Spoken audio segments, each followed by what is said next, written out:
श्री सिद्ध गणेश व्रत कथा। ओम श्री गणेशाय नमः। कथा का प्रारंभ करने से पूर्व भगवान गणेश का ध्यान करें और उनकी स्तुति करें।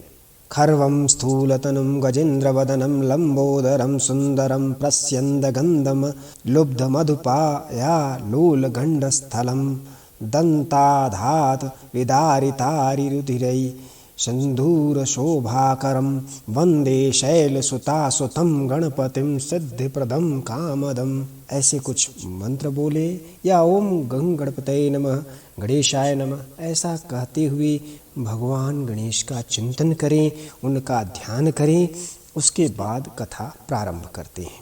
एक बार शौनक आदि 88,000 ऋषियों ने भगवान स्वामी कार्तिकेय जी से पूछा कि हे स्कंद, दारिद्र्य, कुष्ठादि रोग, महादुखात एवं बैरियों द्वारा राज्य से च्युत किए गए शुभाकांक्षी सब नरेशों को, सभी उपद्रवों से पीड़ित तथा विद्या, पुत्र, गृह और धन से विहीन शुभाकांक्षी मनुष्यों को क्या करना चाहिए? वो उपाय बताइए जिससे उन्हें क्षेम और अर्थ की सिद्धि हो जाए।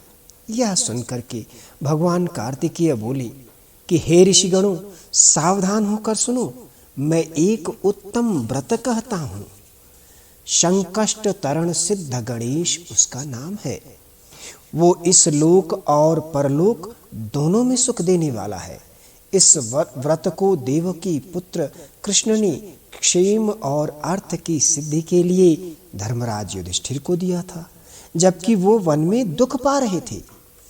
जैसे कि गणेश जी ने अपनी माँ को सुनाया था, वैसे ही श्री कृष्ण भगवान ने द्वापर में पांडवों को सुनाया था। ऋषिगण कहने लगे कि गणेश जी ने अपनी माता को क्यों सुनाया? तो भगवान कार्तिकेय जी कहते हैं कि पहले कृतयुग में हिमाचल सुता ने घोर तप किया, पर शिव को पति के रूप में न पा सकी। तो पार्वती ने अपने पहले पुत्र हेरंब का स्मरण किया। उसी समय गणेश जी उपस्थित हुए। तब वो गणेश जी से पूछने लगी, मैंने ऐसा दुष्कर घोर तप किया, पर मेरे इष्ट महादेव को मैं पति के रूप में नहीं पा सकी। देवर्षि नारद ने आपका संकष्ट तरण नामक एक दिव्य व्रत करने के लिए कहा है। आप अपने उस प्रभावकारी व्रत को मुझसे बताइए। तो पार्वती जी की ऐसी इच्छा जान गणेश जी परम प्रसन्नता के साथ संकष्ट तरण सिद्ध गणेश नाम के अपने व्रत को कहने लगे कि मंगलवार होने पर मेरा पूजन करके चंद्रमा को अर्घ्य प्रदान करना चाहिए। यह सुन पार्वती बोली, उस व्रत का किस विधि से तथा कैसे पूजन होना चाहिए, विस्तार के साथ सुना दीजिए। यह सुन गणेश जी बोले, मंगलवार के दिन उठ दंत धावन करने के बाद परम पवित्र इस संकष्ट तरण सिद्ध गणेश नाम के व्रत को ग्रहण करें अथवा उसका संकल्प लें। गणेश जी का स्मरण करते हुए संकल्प करें कि हे देव, मैं अपने मन में कोई संशय न रखते हुए नियम पूर्वक आपका परम कल्याणी सिद्ध गणेश व्रत रखूंगी या रखूंगा। आप मुझे संकटों से पार लगा दें। गणेश जी पार्वती जी से कहते हैं कि जब तक व्रत करें, एक पीठी पर पूजन सामग्री सहित गणेश जी की मूर्ति अथवा प्रतीक स्वरूप सुपारी रख लेनी चाहिए। इस तरह स्थापना करके विधि पूर्वक पूजन करना चाहिए। हे गिरिजे, आप प्रतिमास हर मंगलवार इसी प्रकार व्रत करें जब तक आपकी मनोकामना पूरी न हो जाए, अथवा यथाशक्ति आजीवन करें। यदि शक्ति न हो तो 1 वर्ष अथवा वर्ष में 1 दिन तो अवश्य ही करें। आखिरी मंगलवार के दिन उद्यापन करें। संकष्ट तरण व्रत को मंगलवार के दिन स्वीकार करना चाहिए। उद्यापन के पश्चात यथाशक्ति गरीबों को कुछ दान देना चाहिए। आरती, कीर्तन, वंदनाएं गानी चाहिए। विधि पूर्वक ऐसा करने से मैं प्रसन्न हो जाता हूँ, इसमें कोई संदेह नहीं है। मैं सब मनोकामनाओं को पूरा करता हूँ। हे माते, मेरे इस अति प्रिय व्रत को करो। तब ऋषि जनों ने भगवान कार्तिकेय से पूछा कि भगवान श्री कृष्ण ने इस व्रत के विषय में युधिष्ठिर से क्या कहा, यह भी हमारी जानने की इच्छा है। तो स्कंद कहने लगे कि जब कौरव पांडवों की सेना युद्ध हेतु सन्नद्ध हुई तो कुंती नंदन युधिष्ठिर ने श्री कृष्ण जी से पूछा कि हे कृष्ण जी, आप बताएं कि किस देवता की आराधना से हम निर्विघ्न विजय प्राप्त कर सकेंगे। श्री कृष्ण ने युधिष्ठिर से कहा, हे राजेंद्र, स्नान आदि से निवृत्त हो शुभ काले तिलों से आहलिक कर्म करके पीछे गणपति का पूजन करना चाहिए। उनकी पूजा से आप अपने राज्य को पा जाएंगे, यह निश्चित है।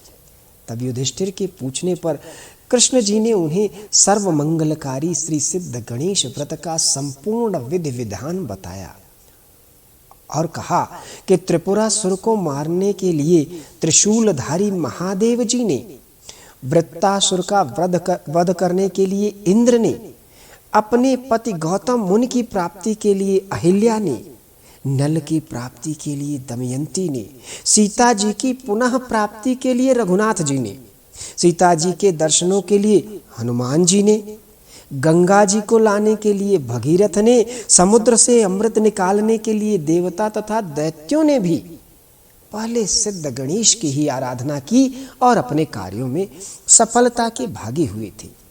जब गरुड़ ने देवराज के हाथ से अमृत कलश को छीन लाने के लिए स्वर्ग की ओर धावा किया था, तब उसने भी गणाध्यक्ष की ही अर्चना की थी। श्री कृष्ण भगवान कहते हैं कि मैंने भी रुक्मिणी हरण करने की इच्छा से भगवान गणेश की ही आराधना की थी, उसके प्रसाद से ही मैं रुक्मिणी को पा पाया। जब संबर दानव रुक्मिणी के पुत्र प्रद्युम्न को प्रसूति का गृह से ले गया, तब मैंने और रुक्मिणी ने श्री सिद्ध गणेश की पूजा की।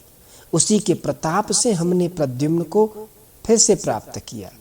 जब सांब को कुष्ठ हो गया, उस समय उसने अपने कुष्ठ रोग की निवृत्ति के लिए श्री सिद्ध गणेश की ही आराधना की थी, जिससे उसे निरोगता प्राप्त हो गई।